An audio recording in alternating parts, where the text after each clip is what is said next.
Hello, welcome to Malkier Talks. It's another armor video, everybody.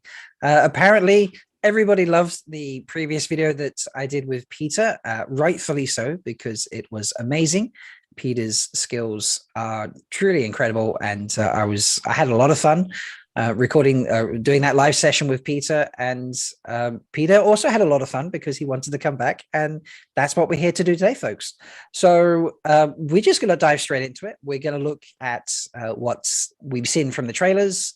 We're going to talk about armor and fantasy in general, and I'm going to ask Peter what he thinks of the things so far that we've seen, just in general, because why not?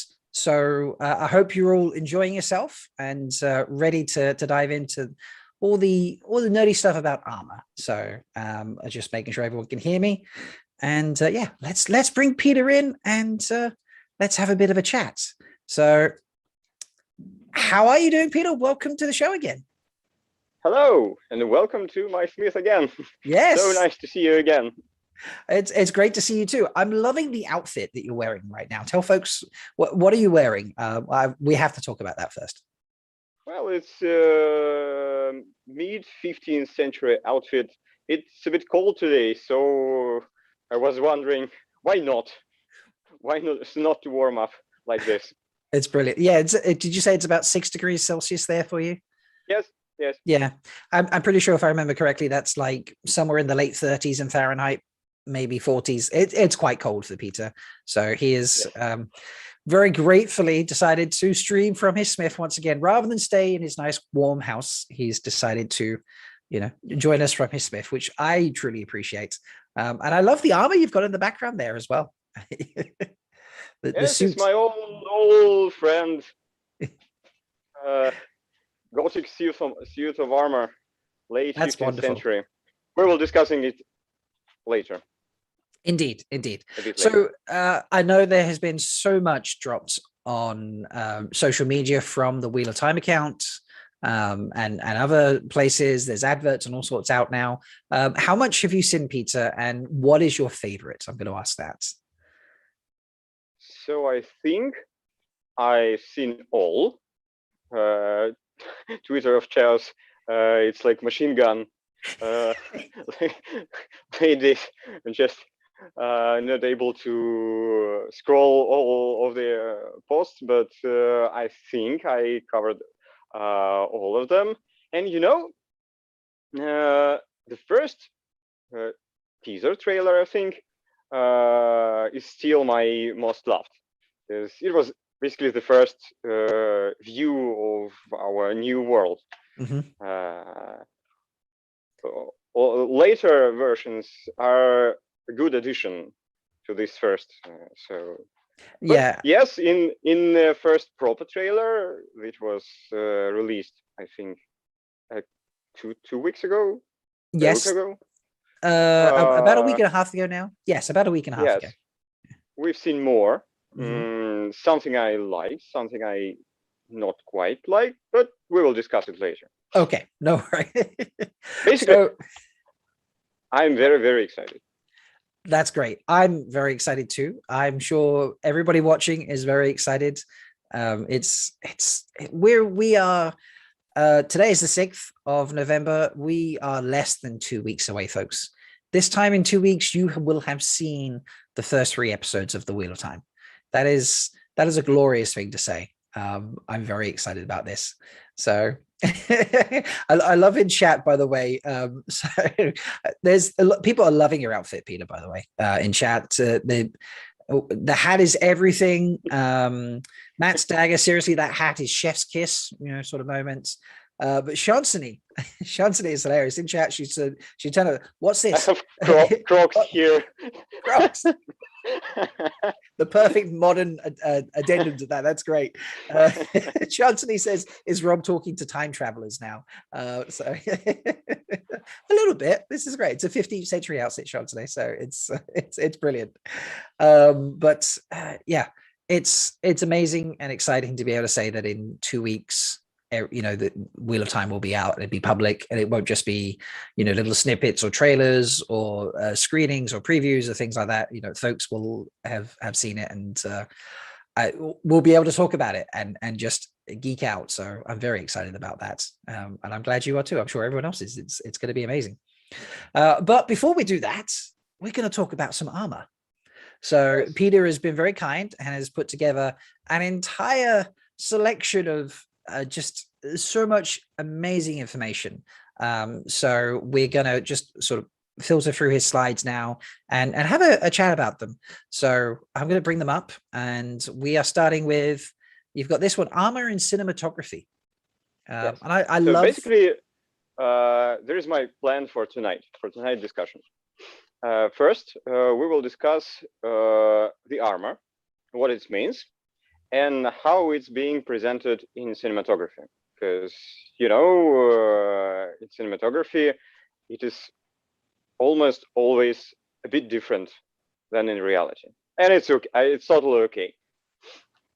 So we will talk different aspects of armor in cinematography in general, and then we'll jump to what we have seen in the Wheel of Time show. We will discuss each armor. We will discuss what it looks like. Is it plausible? Is it realistic? Or is it unique? So that's the plan. I think it's a great plan. So I'll bring up. Sorry, go yes. for it. Yes, the first. Bring that first one back up. Lovely. Okay. Yes.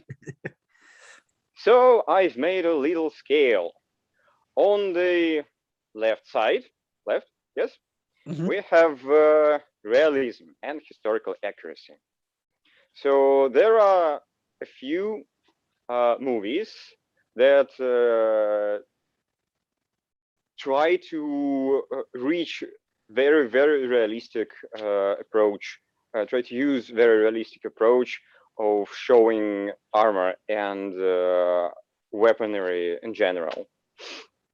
So on the other hand, on my right hand, yes, there are some movies that doesn't bother at all about realistics, but they want to create something unique, something as artistic expression.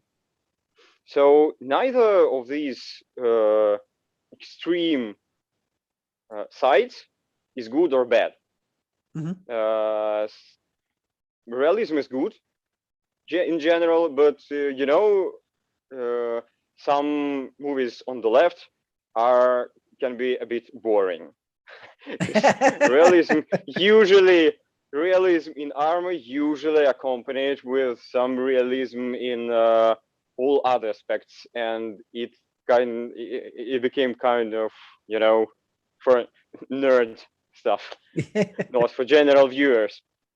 So the other hand, when you have full artistic explosion of shapes and sizes and ornaments and so on, it usually lacks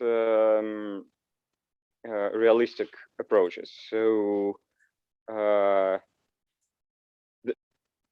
these movies will be fun to watch, but they will not be so realistic. And there are some movies in the middle, which try to make armor realistic, but they are not good at realistic. No, they are not good at bringing something new, but they are still very, very good movies.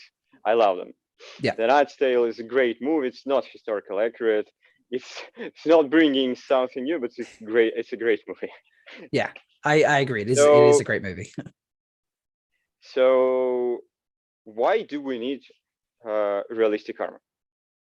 Because realistic and historically accurate armor are easier to believe in.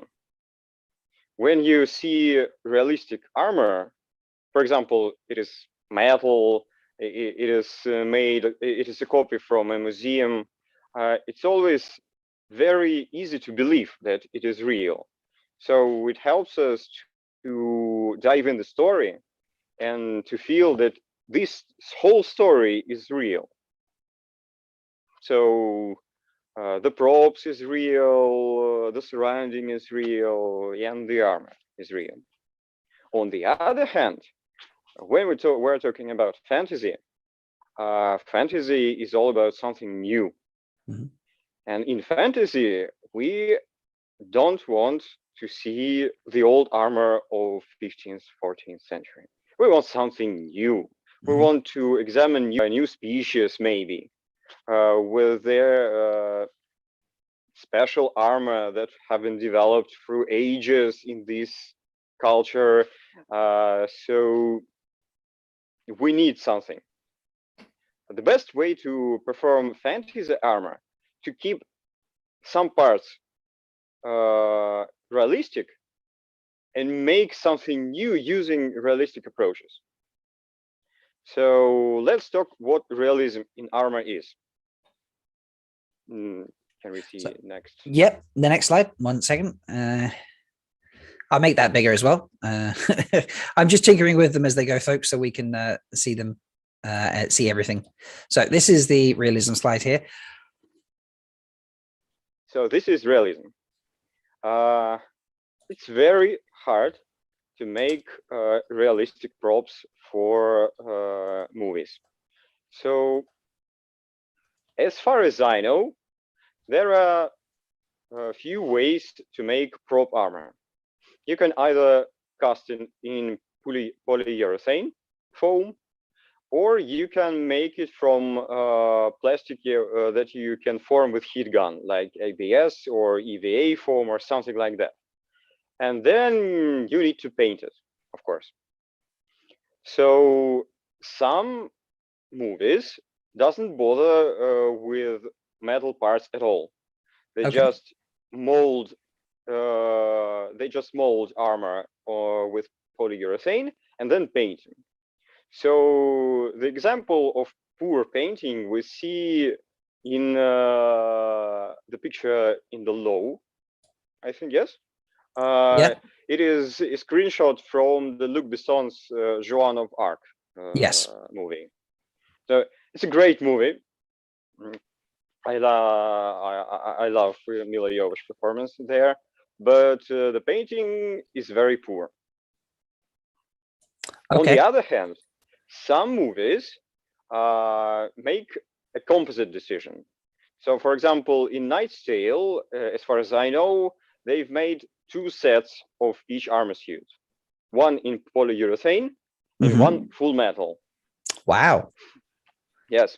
So when you see close-ups, you see metal, real metal armor. And the armor finish is very good and very realistic. It's very easy to believe that this piece of armor on William Thatcher, William von Liechtenstein, is real metal because it is real metal. Yes. But I can imagine that it's real pain in the ass to wear real metal and to act in real metal because it's heavy. Yeah. It's very warm. You're lacking of freedom of movement. You can't move very well, I imagine. Movement, yes. So they've done a good job of it. So the second aspect of realism is proper padding.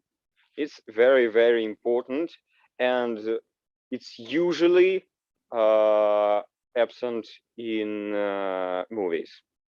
So if you see not very realistic movie or fantasy movie or medieval movie that is not very historically accurate, you will see a helmet that rests just right on top of your head. No padding at all. So real armor haven't been worn without proper padding, because you will be killed if someone hit you even with a blunt sword. So here I have more or less historically accurate solid helm. And as you see, Oh, yes. the entire thing is covered with linen, and each sector of this linen padding is filled with wool. So it's rather comfortable to wear helmets like this. Wow. So you've packed that with wool just to give the extra layer of protection. Yes. It's all hand sewn, and it accumulates the heat. Nice. When you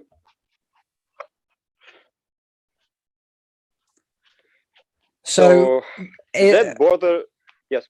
Oh, I was just going to say the padding. Do you, when you're watching movies, do you look out for the padding to help you see if it's more accurate or more unique that the movie has gone for, or is that something you notice perhaps when you watch the movie a second time? No. I it's a bad luck for me, but I'm always watching the armor very closely. So I think maybe I will spoil some things for you. You will know how proper armor works. Now we'll see. Oh, this is never going to watch Lord of the Rings the same way again. So the Lord of the Rings is not very bad at this. There are some examples much worse than Lord of the Rings. Yeah. So yes, I always trying to find some padding underneath the armor and underneath the helmet. Mm-hmm. So underneath the armor, it's essential, but it's not so necessary in movies, because armor usually covers all the body, and you doesn't see the gaps, or you see the gaps but you see less, or you see some parts. So this is okay to have no padding underneath the armor. But helmets need to wear armor, because your skull is very, very close to your skin. So every heat you got on your helmet without padding will be direct hit on your skull. Yeah, and every that's going to be painful. You will be knocked off instantly. Yeah. So I always trying to see proper padding. And the third thing is right proportions. Historical movies usually go relatively well with proportions, because they are trying to replicate the real armor that was in 14th, 15th century. So it's not very good for fantasy armors. So basically, the proportions, the main error that fantasy armor is going to make is screw up the waist proportions. Okay. So in real armor, the waist of the breastplate should be on your waist, somewhere where your belly button is.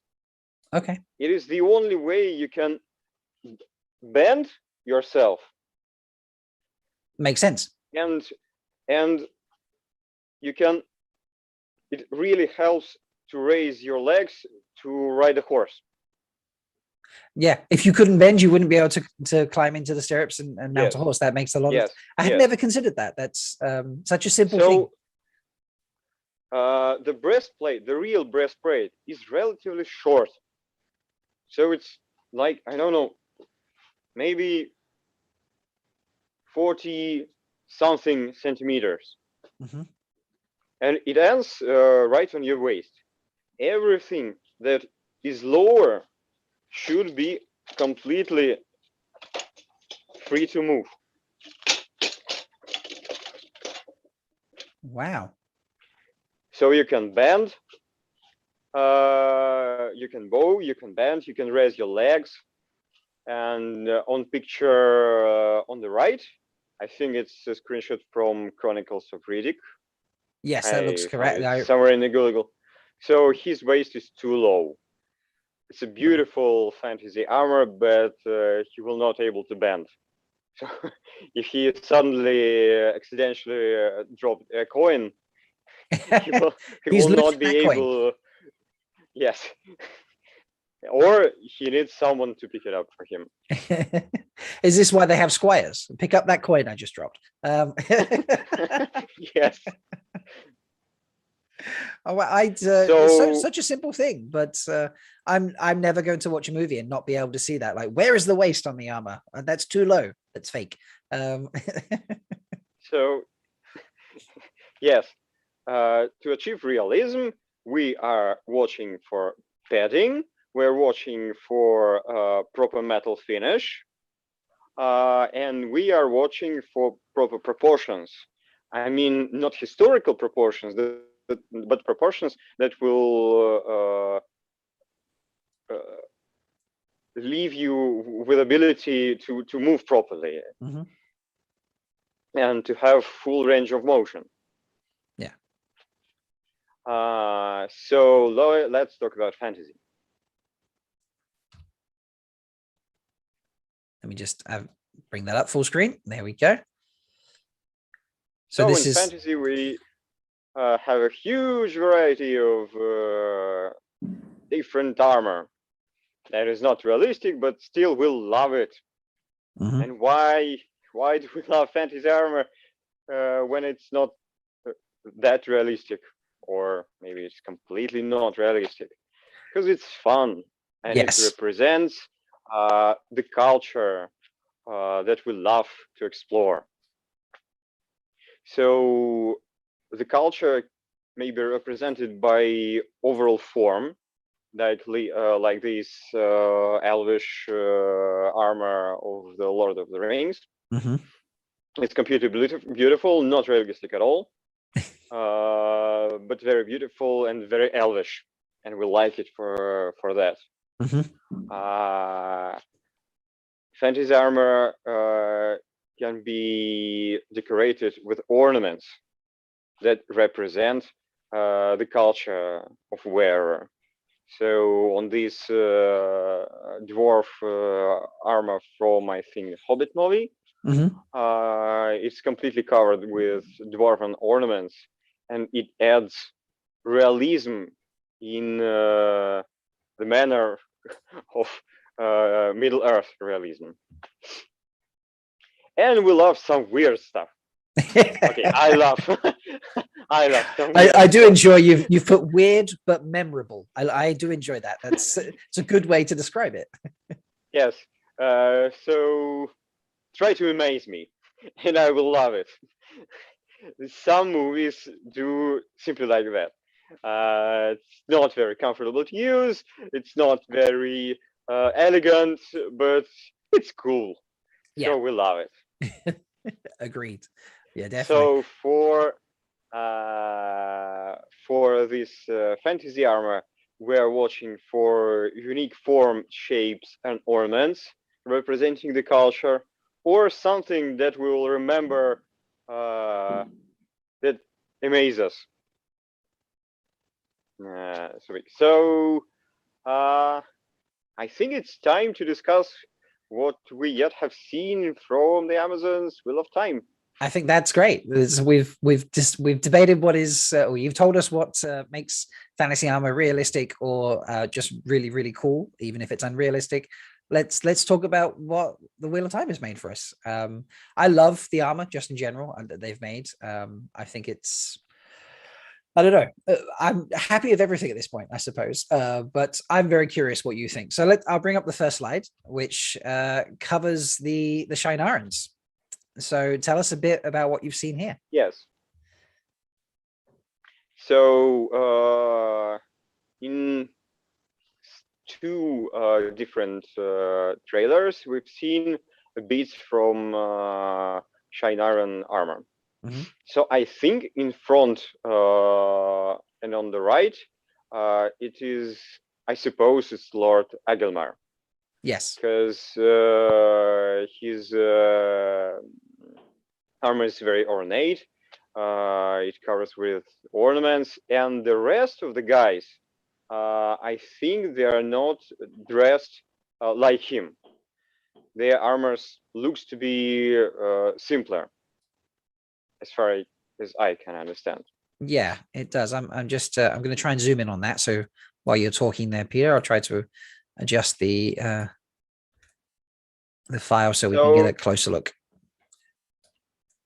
As for realism, some things should be mentioned. So it's a common thing to Wheel of Time, Amazon's Wheel of Time armor, to use not bent steel or steel-ish plates. So as you see, on the shoulders, all parts are domed. So there are basically no parts that you can easily reach with the sword. It's case. So you can reach it, but it's not very effective. Right. So in the Wheel of Time armor, they've made many Pauldrons, upper arm protection, with almost flat plates. It is not very realistic. It doesn't provide this protection where sword or axe will skate down from you, but in general, it's okay. I love the ornamentation. I doesn't see proper padding on his neck. He's scratching metal with his neck. It's not very comfortable, but I think it's okay. He's not gonna shoot because his arm doesn't play on the trigger level. Trigger lever is down below his fingers. He's just pointing this very big L shape lever is the trigger lever. So the crossbow looks fine for me. It's completely legit, and I basically love it. So on the left, we see some, I think, Shinar cavalry. As we know from books, Shinar cavalry should be heavily armored. So, but in this particular case, they are not wearing helmets, and they are also not wearing shields. They are wearing shields, but on their back. Yes. So I think they are not striking someone. They are on the march. Okay. So it's totally okay for them not to wear some pieces of armor. But in general, when we are talking about heavy cavalry, the first thing that you should protect is your legs. Because your legs, when you're sitting on a horse, is the first thing that will be hit by those who have not spears, but axes, some short weapons, axes, maces, swords, and that kind of stuff. Wow. So nothing more to say about this, because we're not seeing very much of armor, just the breastplate and the round shield, which is totally okay. Yeah, I hadn't considered they might be traveling as opposed to running down Trollocs, for example. So yeah, that's really interesting insight. And the point about the shoulders, by the way, chat, aside from enjoying this a lot, 9LZ in chat just said, commented, "Let me just casually grab the sword I have laying around," when you picked up the sword to demonstrate on the shoulders. They appreciated the fact that you just happened to have a sword lying around there to practice with, you know. So yes, I do have a sword. Many tools in this workshop, folks. It's great. So, but yeah, I love the Shinar armor. It definitely falls on the more, you know, cool, not realistic stage. But I, you know, as like you, I like it. So I like it, but it will be great to see more armor on them. Yes. Because they should be heavily armored. But I totally understand. So that on the first season of such a big project that will have time, even with all Amazon's money, it's very hard to make, well, 20 full suits of armor. Mm-hmm. HBO didn't, Netflix didn't, so why should Amazon on the first season? I think we will see a huge progress in costumes, in armors, as the show goes on. The second, the third season, we will see improvements. Yeah, I agree. It is a lot. I remember how long you said it took you to make armor. So I can only imagine, even if you had, someone that makes armor for a living working full time on it, it would still take an enormous amount of time to make a lot of armor for multiple actors and stuntmen. So I can understand that. I can't even imagine, because making armor of plastic or polyurethane, it's completely different pipeline. Yeah. So maybe it's much more faster than. So I think I'm almost certain that it's much faster than making it full metal, but I can't even imagine what time we're talking about. I mean, yeah, hours, days, weeks. Probably the longer that you would expect is however long you think, add more time, I imagine, because it's probably a very lengthy process. But when you're casting, you can very fast replicate. So if you want, if you need 20 suits of armor, you can cast and make them more rapidly than doing it in full metal. That's true. So, okay, should we move on to the next slides? Yes. All right. Next up, we have Ilian. So are we going spoilers here? We are spoilers. I've asked that we don't discuss any leaks in the chat, but this is a spoiler show. There is a banner on the right-hand side, folks. The show does contain spoilers. So if you haven't finished the series, I suggest you leave now. Go ahead, Peter. So I think it's not a spoiler that all the community agreed that it is probably Tamal Thor we are watching, but maybe not. I like the Tamal Thor idea. I'm going to go with that. So I'm with you, Peter. So it is definitely the Ilian armor, because we see the bees. Yes. Zoom in so on that that's for sure. you.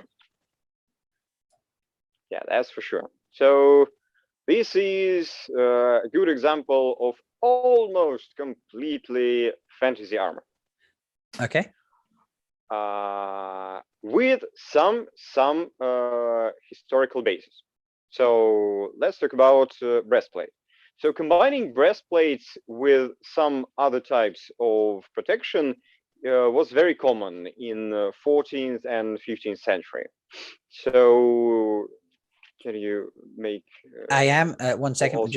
Because I zoomed in, I had to crop it to zoom in. So I'm just uncropping it. Here we go, folks.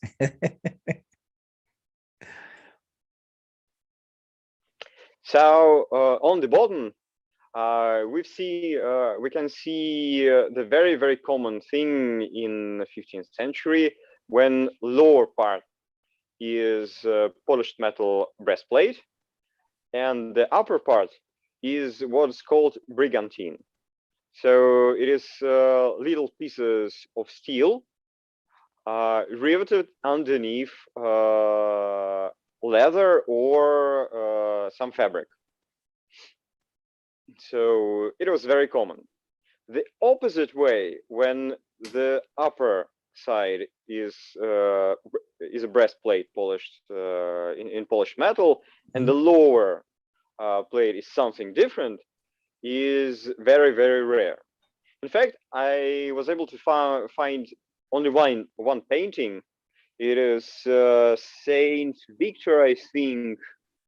Yes, And this painting represents not historical representation of armor.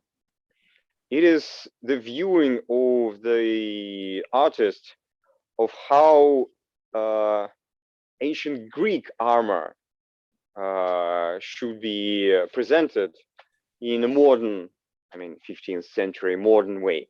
Mm-hmm. So it's not a real armor. Some historical reenactors have an approach to reconstruct it.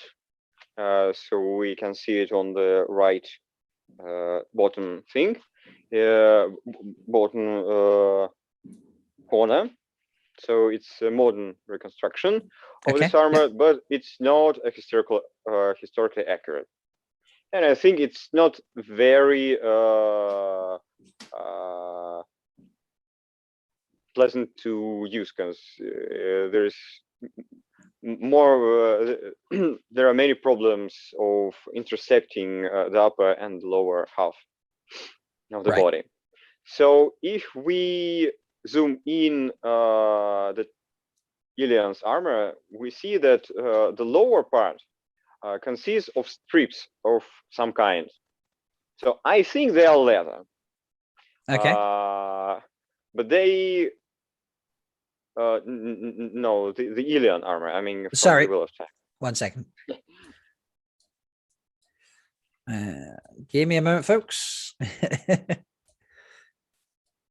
right.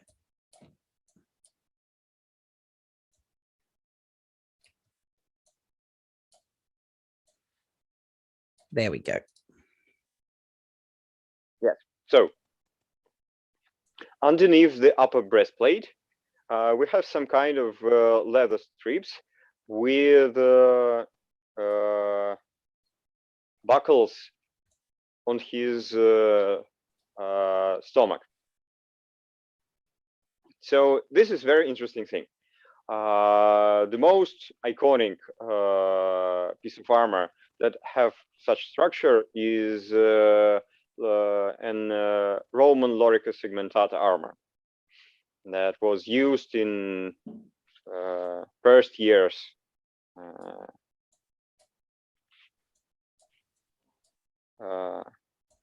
2000 years ago, I think. So can we zoom out? Yep, just doing that now. The joys of all this. I'm loving just these slides. There's so much detail on them, Peter. It's amazing. So there we go. So you've probably all seen Lorica segmentata in some way. Maybe you've seen the HBO Rome show, or you've seen it's somewhere in the internet. So it's most iconic Roman piece of armor. Mm-hmm. So what's interesting in this armor? This armor was constructed to make possible a soldier to put it on without any help. So all the straps were on front of him. So he was able to put it like a jacket and then tie all the buckles, all the straps, and to be ready to fight without any help. That makes sense. Yes. And for a big army like Roman army, it was essential because in medieval times, you need a squire to help you put on all the parts of your suit of armor. So here in Ilian armor, we see some combination of this Lorica segmentata armor and something very fantasy, but yes, it's fun. Yeah. What is not fun for me is the shoulder protection. Right. It was I was confused when I saw it, because leather protection basically consists with one strip of very, very thin and loose, I don't know, it's steel or leather. We call it steel. But armor doesn't work like this. All steel plates should be resting against other steel plates, right, or some padding underneath. So if you hit an armor with some weapon,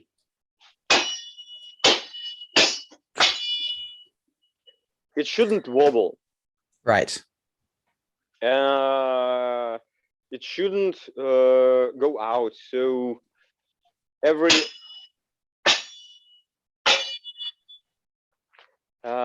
hit slides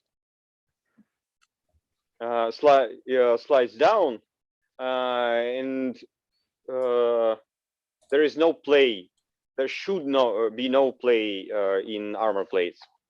So having one very, very loose, thin, and big piece of plate, well, is a thing that I will possibly grab someone to this use as a grab handle.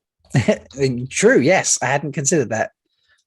And of course, I will never advise someone wear a cloak in the real battle. No capes. That's what everyone is saying. No capes. Yes, it's cool, but it's so unrealistic. It's so annoying. It will destroy your day. As it does appear to be doing to this. Yes. Yep. This is so true. he's being taught. I just, every time someone says no capes, I just think of the Incredibles movie where it's like no capes. But yeah, this is so evident. I love this. And it seems, I don't know, when I saw this in the trailer, I thought, okay, this looks like, you know, it's there. I'm wearing this cape because I'm a ranking soldier or something of that nature. And it just, I don't know, it just seemed to fit with the fancy style of things. But now you've really just proven how ridiculous it is to have a cape, and I love that. So high-rank soldiers don't want to die. No, very true. So, by the way, they're folks, supposed to. Yeah, folks are again loving the swordplay. And we had a question from Ben and Chad asking about all the research images. Was it from yourself, or did we collaborate on it? I'm giving all the glory to Peter for that. Peter put this together. Peter said, okay, I've seen some things, I want to talk about it, and come back on if you want, Rob. And I said, yes, absolutely. And Peter said to me, I'll put some things together, Rob, and then sent me what you are now seeing, folks. So Peter has by far done all the hard work for today, and he deserves all the glory and thanks for it, because it's amazing stuff. And we have more to show you still. So should we move on to the next slides? As for the helmet, okay, sorry. It was very hard to see what the helmet is. It's some weird mix of late medieval and early medieval helmets with this nose protection that is not common for late medieval helmets, and the reeve across the helmet, it's more like late medieval, so it's some fantasy, I think well-made helmet. Does it represent Ilian culture? We don't know, except for the V's. Yeah, that is true. we will have to probably wait until we get to Ilian in the show to find that out. So, yes, of course. Wonderful. So so far we have pretty much everything is just very fancy style armor as opposed to realistic armor. But yeah, shall I hop over to the next slide, or? Yes. What's next? Okay, next up we have the Gildana, the armor from Gildan. Yes, Gildan. So as for me, the Gildan armor is the most realistic armor so far. So it is very Middle Eastern style. with what we are not seeing here. Who can tell me? I don't know, chat. What are we not seeing? I'm looking for padding, breastplate size.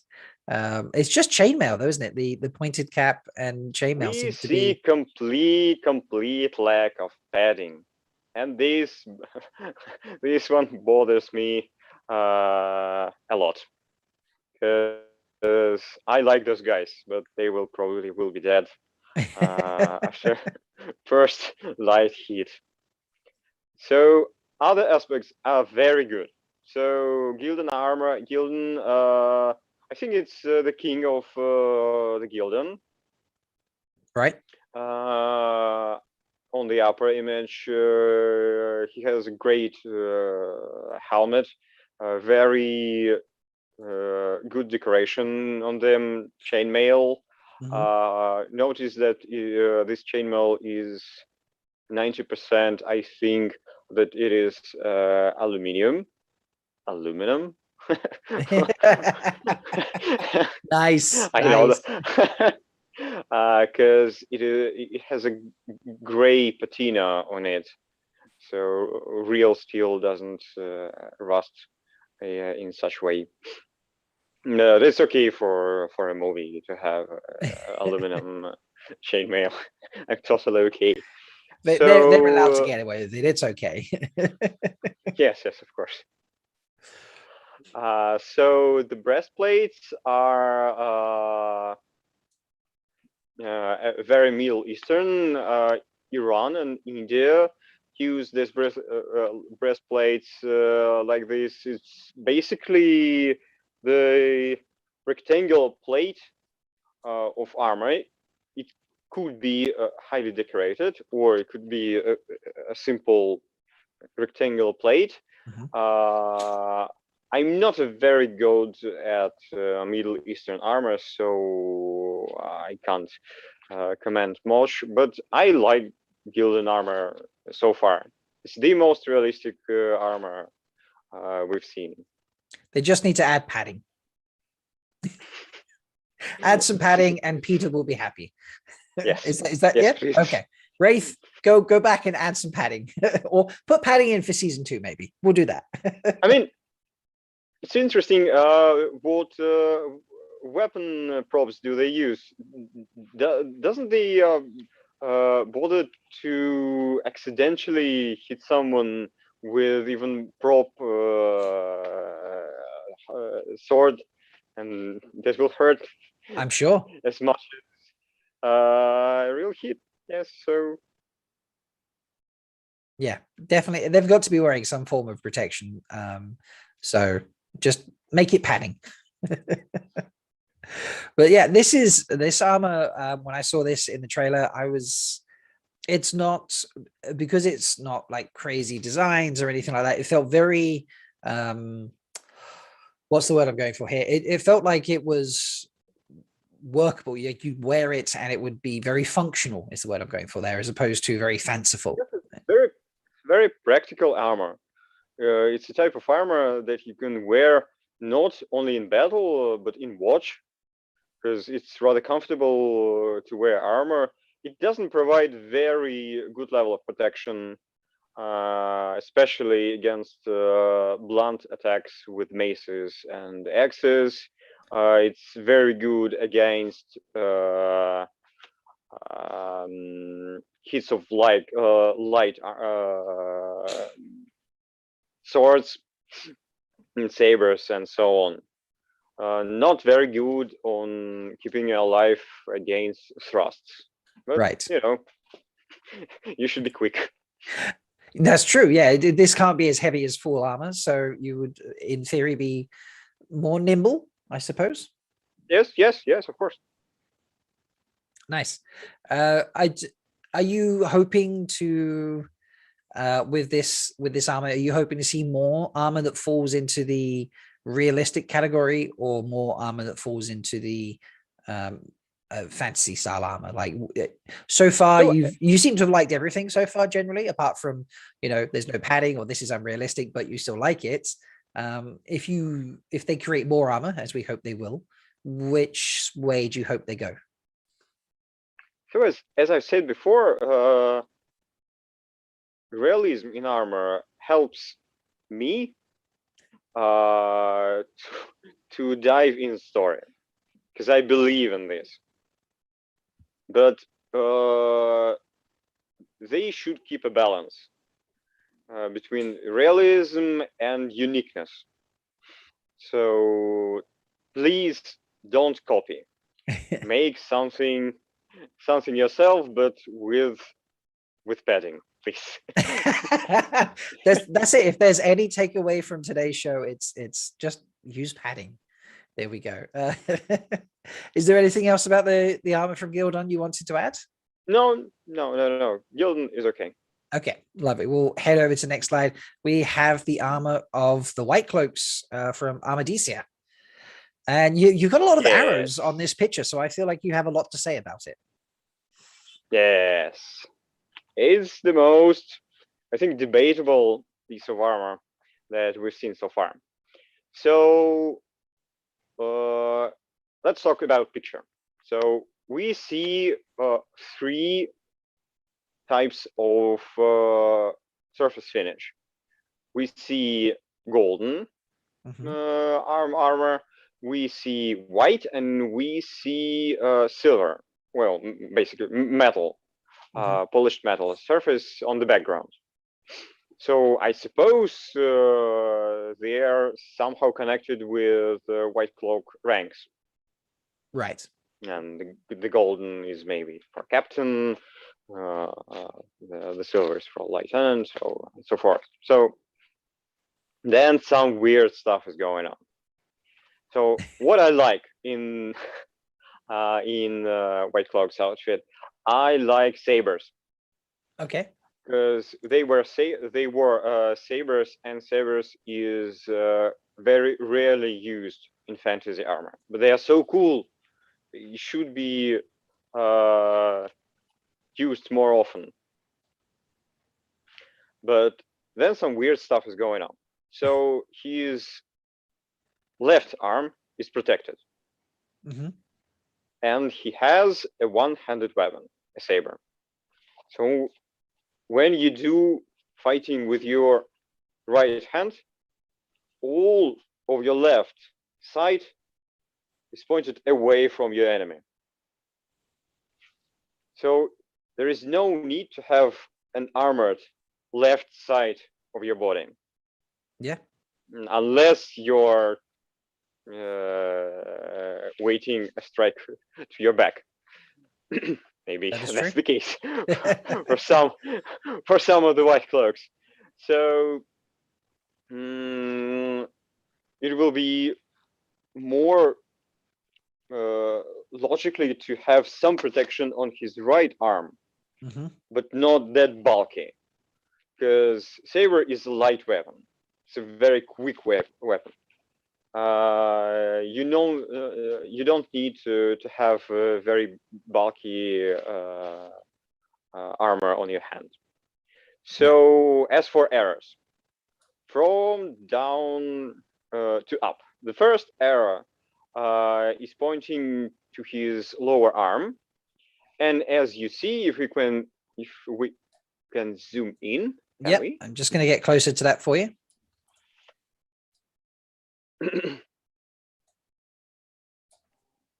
Okay, there we go.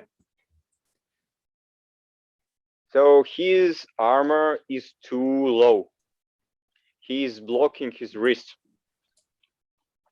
So in this configuration, he will not be able to do this movement. His back of his arm, this side, is blocked with a piece of armor sticking out too low. Right. That's the problem, the first problem. Yeah. Then, what's the next? Around the waist, you've got the straps there. Around the waist, yes. It's a very, very good belt, but same problem with the waist proportions. It will you will not be able to bend properly in these using these white belts. I think it looks cool, but bending is not what he will be doing. Yes. Next, we have the upper arm. Yes, we have the upper arm. We have leather straps that secure the armor. Yes, here it is. Yeah. The strap goes on the plates, not the under plates. So all the straps, except some, like here on the lower part of the skirt, all straps should be hidden underneath the plates. Because even a light accidental hit can break the rivet or can tear the leather all out, and your plate will be loose. Yeah, so it's that makes sense. It's not a good way to make leather straps. So there, if we move on the upper side, we have some very, very, very big gaps. So gaps should be avoided. I think they've made these props out of leather. Okay. But leather can be formed. So I have an example here.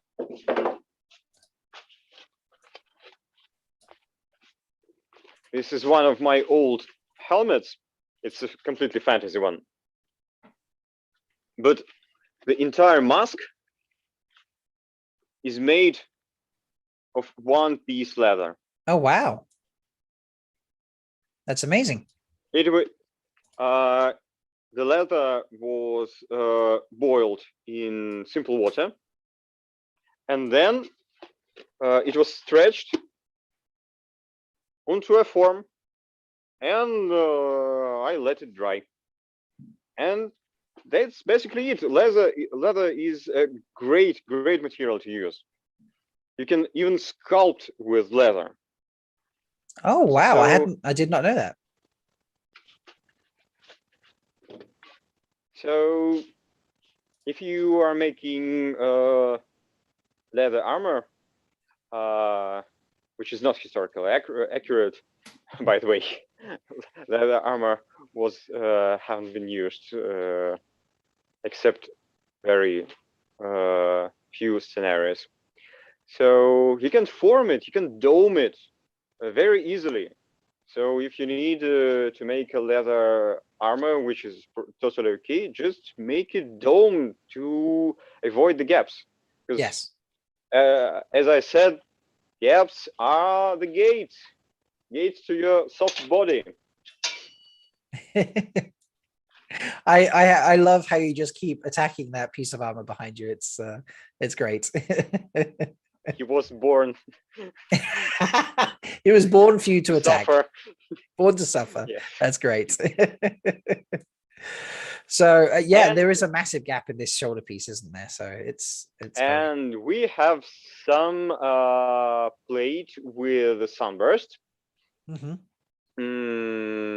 It's okay, but it is weird to have it on the left side. So the only example that I have found is the Roman gladiator called. Can you read it? Yep. Read it. Okay. 1 second. I'm going to have to zoom in on that. I forget the name. This gladiator type. Oh God, I'm not even sure if I can read that now. Retarius? Yes, Retarius. Okay, Retarius. There we are. This is a type of gladiator that have a big armored protection, very much alike of what we can see on the white cloaks, with huge plates. But they were using pole armor with tridents, I think. they use more often. But when you use pole armor, you can grab it with your two hands, and now your left hand becomes your front hand. So it makes sense to have your left arm protected. Oh, yes. When you're using one-handed armor, your right hand is always your front hand. When you use pole armor, you can either use your left hand as your front hand, or no, it's uncomfortable. Yeah, you should definitely use your left hand, yes, as your front. So that makes sense. But you know, gladiators were dressed to make fun for Romans. Yes. So they didn't wear proper protection. They were fun protection. Yes. And That's a good way to describe it. Yes. Yes, so it's not a very good example of how protection should be chosen for you. So far, I think we are not talking about armor. Right. This is not a piece of armor. This is a piece of costume, which indicates the rank of wearer, and maybe something else. We didn't know. Maybe, I hope that we will see white cloaks in the battle, when in Tanchico maybe, when they wore suits of armor or some better protection than this weird stuff. Yes. So you think that this, we might actually get, I suppose, white cloaks wearing maybe just a regular level of white cloaks wearing armor, and this is more ceremonial? Is that the intention you think they have? So in the books, they are described almost always wearing an armor, and it's not very comfortable. So I suppose it's completely okay to have a ceremonial outfit or traveler's outfit, not the armor outfit. And then if you're going to have a battle, or you're going to patrol, or you're staying in the watch, you choose the proper armor. So I don't know what they will come up to, but I hope that something like that will be chosen. On just a purely I don't know, crazy way to look at the armor, I think that this is my personal view on the white cloak armor would be that this fits. I found the white cloaks to be very dramatic as characters. They are always like, you know, you're a dark friend, you bow down to us, things like that. So to have armor that is more for display than practicality, it for me kind of fits with the personalities of white cloaks on a general basis that we encounter in the books. So I know a lot of people don't like this, but I found it quite a fun way to show how arrogant they are, because some of them don't even wear proper armor because they're white cloaks and they don't need it, or something like that. So it's not practical, but very fun to visually see, I have to say. So, are you okay there? Can you hear me, Peter? Are you okay, Peter? Can you hear me? Yes, I hear it. Oh, there we go. Some disconnection. That's okay. So, you know, I can totally understand it, but you know, shining full suit of armor works very well for display purposes and for this bow to me stuff. So that's okay. Yeah, that's a fair point as well. But I think they will need to add some armor later in the series. Yes, I don't see white cloaks. are basically they're good at fighting. Yes. They're maybe not that good. Then they are talking. They are good, but they are good. They fought in many battles, and they won these battles. So you can't win a battle with only one arm just the protection shoulder. on the wrong side. Yes, and with sabers. So This is true. They need to came up with something more substantial. Yeah. I think they will. As Jake and various other people in chat are saying that they're hoping that this is just, the outfits for the officers, and then the regular soldiers will have more armor. I think, at the end of book 2, where they're fighting against the Shan and such, they definitely won't be wearing armor like this to participate in that battle. So I agree that there's got to be something more that's coming. And this is just our initial look at them, I suppose. But we'll wait and see. Should we move on to the next slide now? Do we have one? I don't know. Do we? Oh, yes, we have. I thought we did. Not quite armor related so much this time, folks, but we're looking at yes, this is the fun thing. So we are seeing Faldar. And if you watch closely on the lower right side of the fortress, you will see very, very sharp, almost arrow type walls. It's a very common type of walls that were made against cannons in 16th and 17th century. So many forts across the Europe, and even in Russia, we have forts with these shapes. They help to deflect the cannonballs. So they are usually shaped in such a way that you cannot directly hit it with a cannonball perpendicular to the wall. It always bounces. It was very effective type of fortress. So in Faldara, we have similar thing, and I think that's weird. Maybe they knew something that we don't know about Shadowspawn.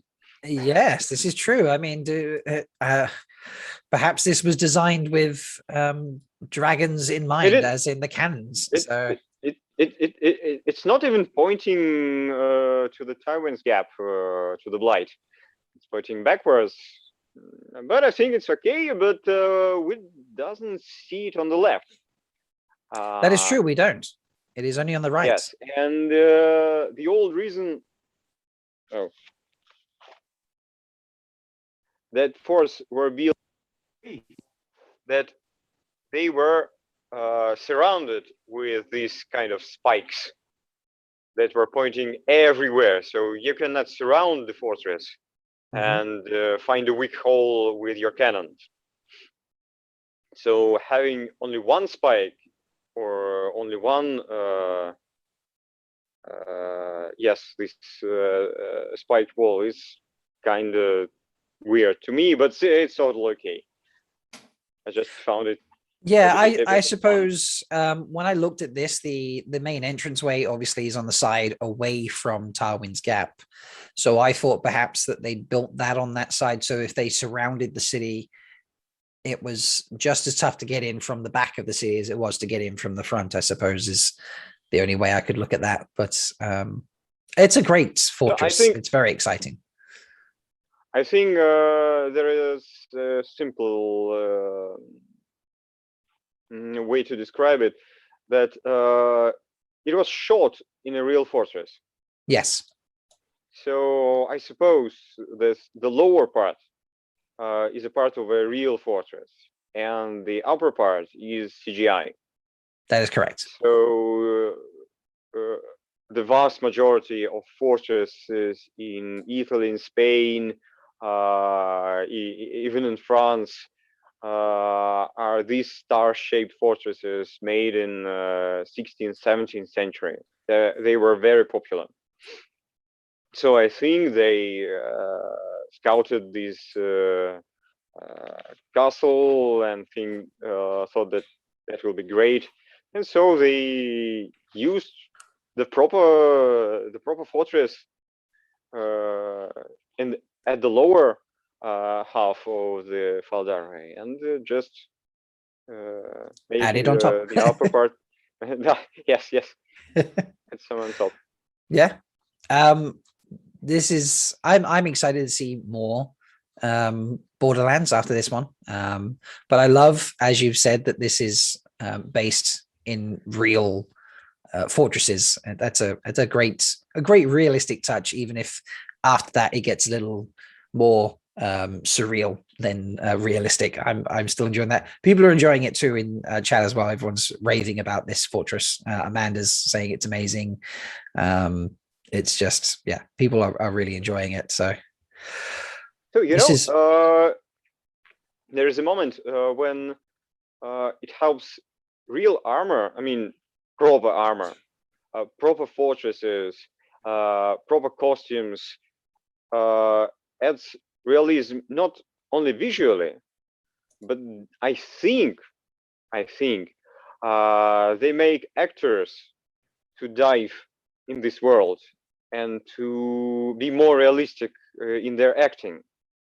So acting on the green screen and acting in the real fortress is two completely different things, I think. So it's great that they scouted these amazing places to shoot.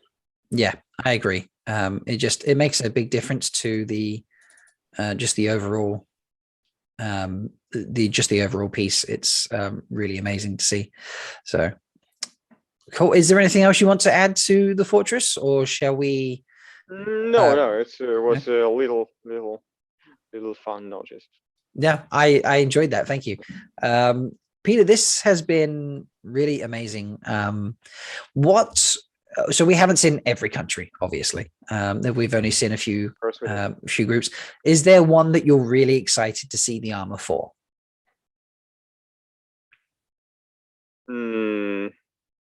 I would like to see Tyrants, Andor, and Tarvalon. Okay. The guard, I think. I mean, Tarvalon. Yeah. Not the warders. Yeah, I don't think warders are described as wearing much armor. They wear some, I'm sure. Yes. So that's cool. I think I don't know actually. I would be really interested in the Shanshan armor. Especially after the helmet you made. I was forgot about the you know, that is very much not on the realistic side from how it's described in the books. So but I'd be very intrigued to see what they make. I will be very pleased that if they will came up to something not very straightforward Japanese. Because many of us pictured Shanshan as Japanese or Chinese type of armor with scales all over the place and something. I would like to see something on top of that, not that straightforward Chinese or Japanese. So more ornamentation or extra pieces added onto that to make more weirdness. More weirdness. are weird as hell. So make their armor weird, but still with padding, Wraith. Still with padding.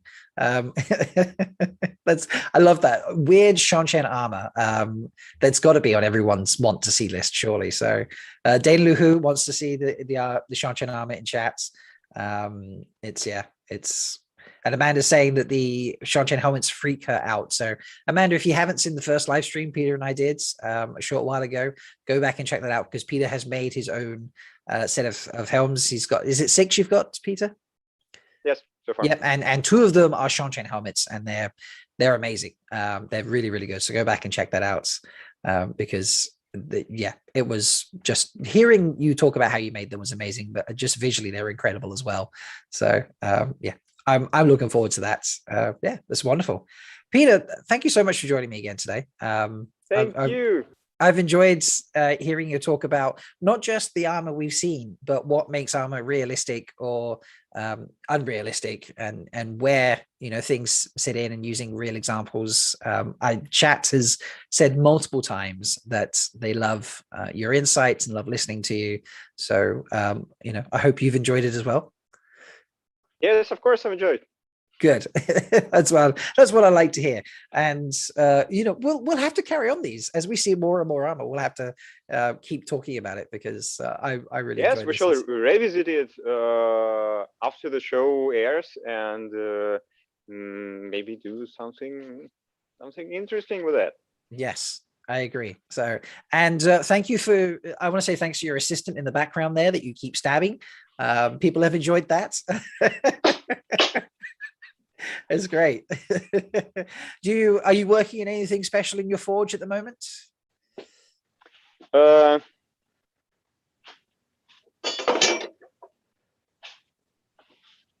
Just folks, if you didn't catch this, Peter is at his forge right now.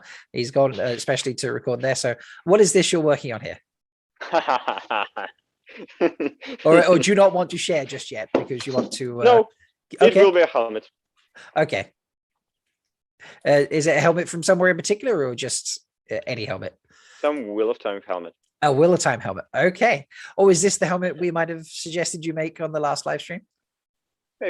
Maybe. Okay. I like this. Maybe you will be the first to know it. Okay. Wonderful. Yeah, so folks, do go back and check out the previous live stream if you haven't seen the one Peter and I did. I feel like it was, I want to say a couple months, 6 weeks ago, something like that. Something like that, yeah, about that region, so not too far back. It was a lot of fun, and yeah, we did pick a helmet for Peter to make, hopefully, so I'm looking forward to seeing that. But if you haven't followed Peter on Twitter, there is a link in the show notes, so you can go follow him, because he does share that, and Peter shares other things as well that he gets into creatively. There's is the spinning world of Ranland you made that the innkeeper put on the dusty wheel. Other things that you do. So Peter, he always has a treasure trove of things to share. So go and follow Peter on Twitter, and you can always throw out suggestions, because Peter does ask, what shall I make next sometimes, and you can then throw out suggestions of things he can make. So, but yeah, thank you so much. I appreciate your time, Peter. I know it's fairly late for you. It's okay. Extra time difference, so I appreciate your time. It's definitely later than it is for me, so I appreciate that. And yeah, folks, thank you so much for joining us today. I hope you come back and join us again sometime. And who knows what Peter will be wearing. That last time he wore one of his helmets, and it was an amazing moment. This time he's worn a beautiful historical outfit. I feel like I need to dress up next time to wear something. I'm feeling like I'm left out, so I'll have to work on that for the next time. My collection of outfits is not that big. So I mean, I have a helmet. But it's only one. It was just a basic army one that I spray painted blue for a Captain America cosplay, and I don't think that's going to fit in with the theme of what we talk about on these shows. So, does it have proper padding? It's a proper helmet, yes, genuinely. I actually bought. That's okay for us. I'll be able to show you. All right, so thank you so much, everybody. Please like the video, share it around so people can see Peter's insights. And if you're not subscribed, please hit the little subscribe button and the bell so you know next time that we do these. I do lots of other videos, weekly live streams called Threefold Talk, where a bunch of my IEL co-hosts join us, and we do lots of fun segments and interactions and talk about the news and such. And then I do cooking videos and other things on top of that here and there when I can find the time in my busy schedule. But yeah, thank you so much. I appreciate Bain and Shiad dropping Peter's link in chat. And until next time, everybody, put padding in your armor. Bye. Bye. Oh wait, have I played the end video? No, there. Wait, play the end video. There we go. Now we're going out. Goodbye, everybody.